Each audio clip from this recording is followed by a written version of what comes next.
Special brings expert commentary from the Gabba Brisbane every night from this Friday the 20th until Tuesday the 24th of November.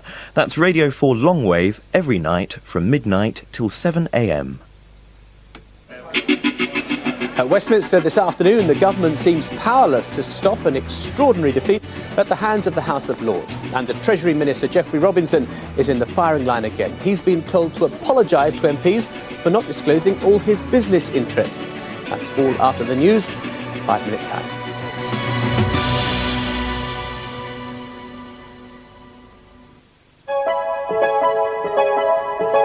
This is BBC Two, the early afternoon news now with Andrew Harvey.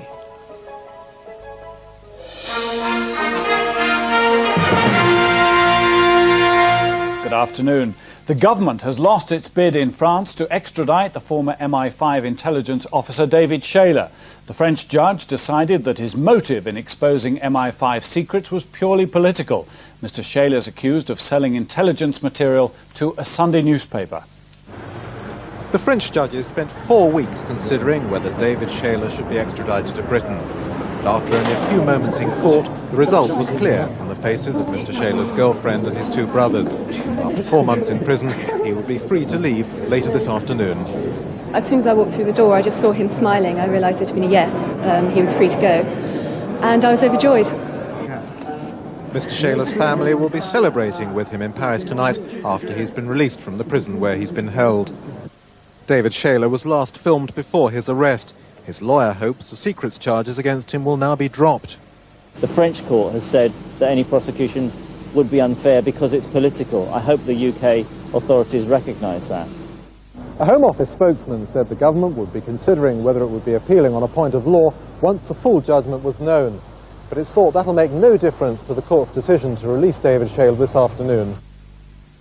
The Treasury Minister, Geoffrey Robinson, will make a personal statement in the Commons this afternoon after a committee of MPs said he should apologise for failing to register business interests.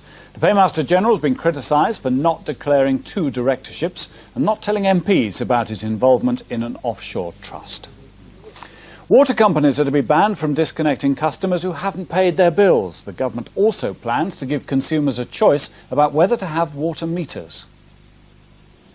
Young families on low incomes are one of the groups which the government says it's aiming to help with this package of measures unveiled today. Teresa Lewis has a water meter at her home in Wales. She finds the bills so heavy that family budgeting means hard decisions. I'm constantly making choices as to whether I pay my water bills or I buy food. Up to now, the water companies have insisted that households who go on meters have to stay on them, even if they find their bills are high because of heavy usage. The government says that people should have the option to go back to paying water rates instead. Last, this proposal which has angered the water companies. They feel their hand has been weakened in dealing with bad debtors. Widows' pensions are to be extended to men for the first time. The government's to set out the full details of the changes later today. It follows a case going before the European Court in which a widower from Bristol is arguing that the current system discriminates against men. That's it. More news at 5 to 4.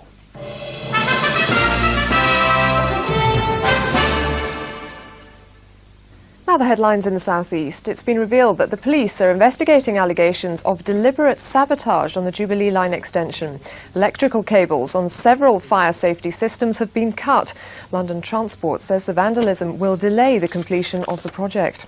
And there's further bad news for tube travellers, this time on the Northern Line. Members of the RMT union have confirmed they're planning a 24-hour strike from 8 p.m. on Wednesday the 2nd of December.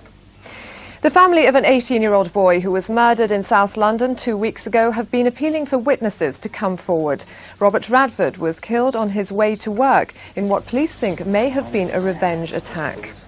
A spate of robberies against drivers of black cabs is being tackled jointly by the black community and the police.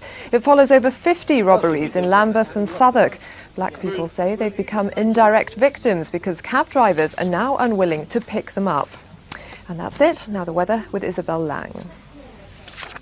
Good afternoon. It's a rather chilly and dismal afternoon across northern England. We've had some heavier bursts of rain and they're gradually pushing their way southeastwards in towards Nottingham and the Wash.